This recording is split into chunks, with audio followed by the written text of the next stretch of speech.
right, Rick. Guilherme Giovannoni from ESPN Brazil. You have been in the 2011 finals as an underdog, and you guys won. How do you think that experience can help you through these finals, and how to pass that to your players? Yeah, Oklahoma City's a great team, and yeah, we're aware what's expected here, and so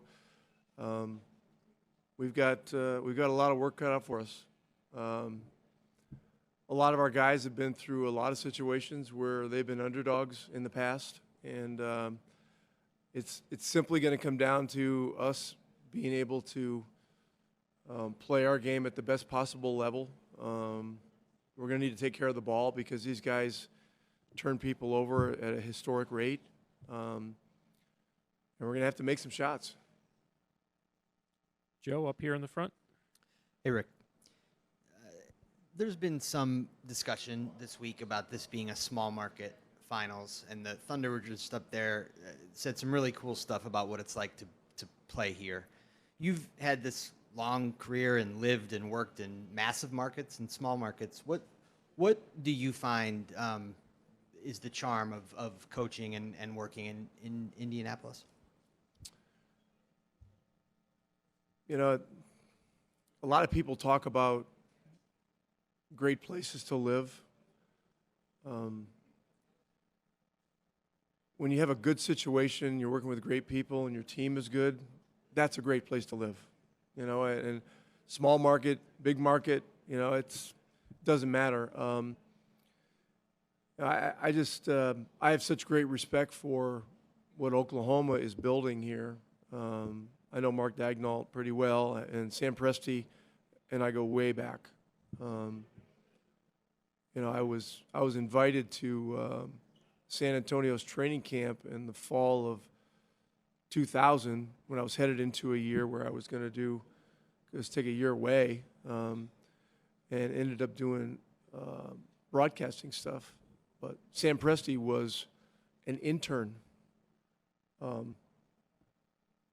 the Spurs at that time, and I remember, you know.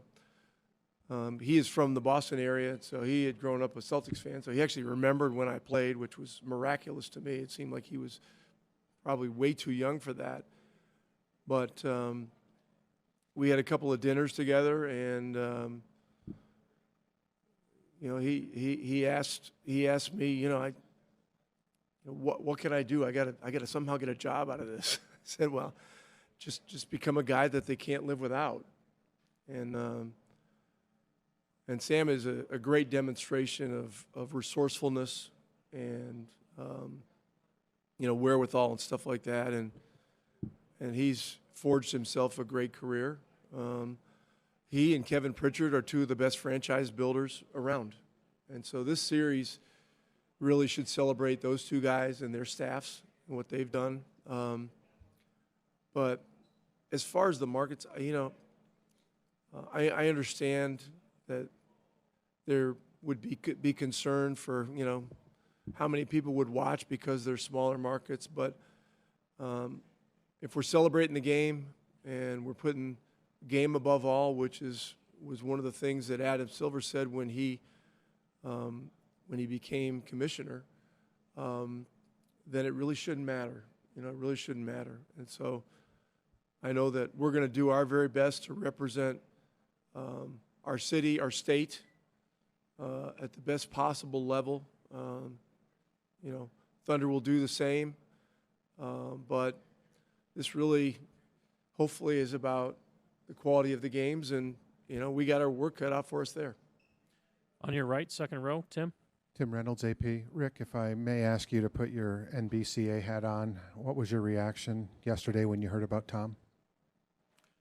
Yeah,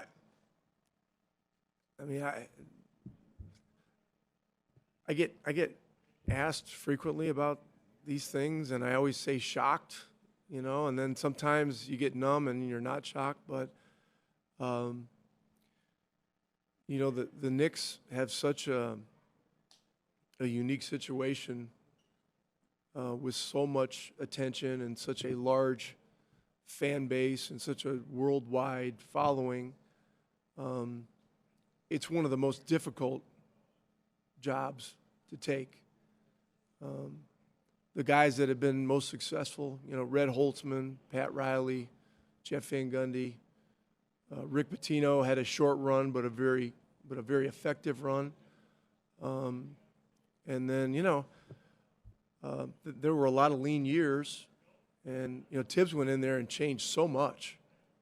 And so you look at all that, and then what happened yesterday, and when I first saw it, it came over one of the internet. I thought it was one of those fake AI things, that there's no way, there's no way possible, and I know how the players feel about him too.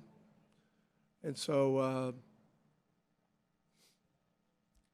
there's not much else to say. I mean, teams and ownership can make these decisions unilaterally, and it's their right to do that. And so Tom will certainly be fine. I don't think he's going to have any problem finding his next job. It's just going to depend on when he's ready to jump back in again. But I have great respect for Tibbs. I go back with him a very long way, and so I was surprised.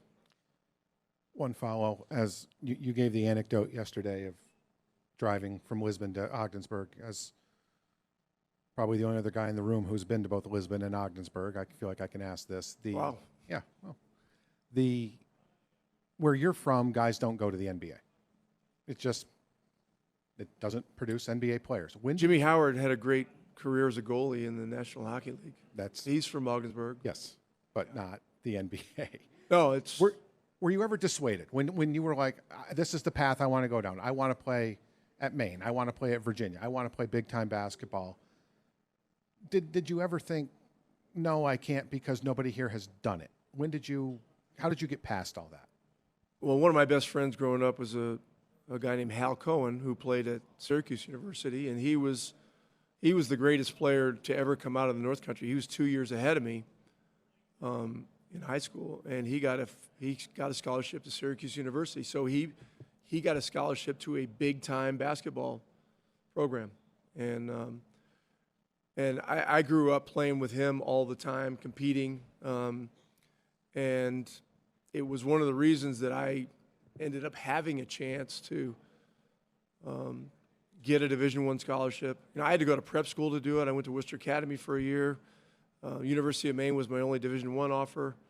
Went there for 2 years, and then through a series of connections and relationships, was able to transfer to University of Virginia and play with Ralph Sampson for a year, and that changed my life forever.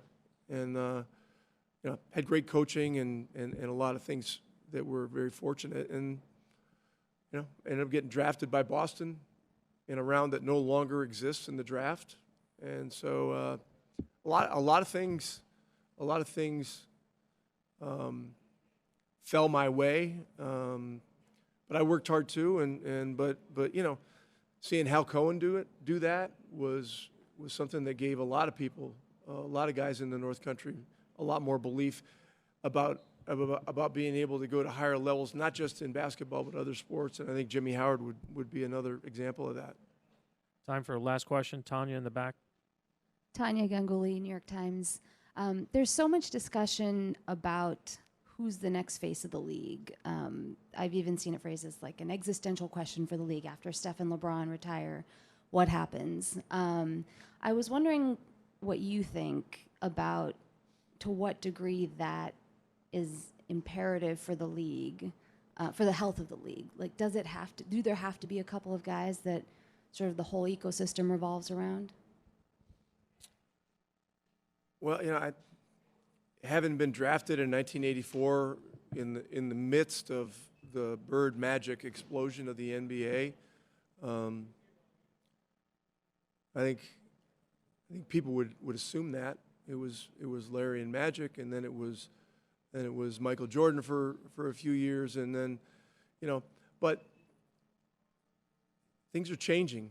The roster construction seems to be evolving in in a slightly different direction, if not a pretty significantly different direction.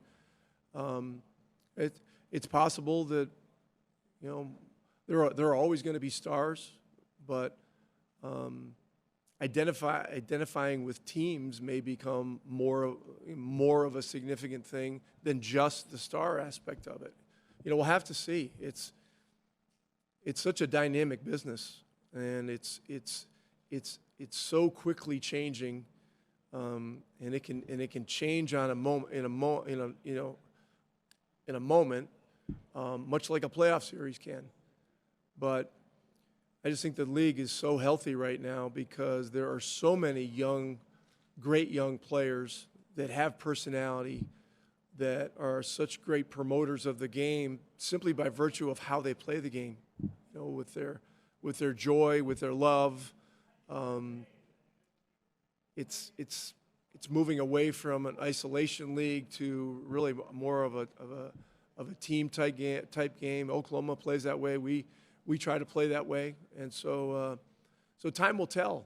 But LeBron James and Steph Curry, I mean, those guys are still they're still the gold standard, really. I mean, they're still it, and those guys have been absolutely beyond belief. Thank you, Coach.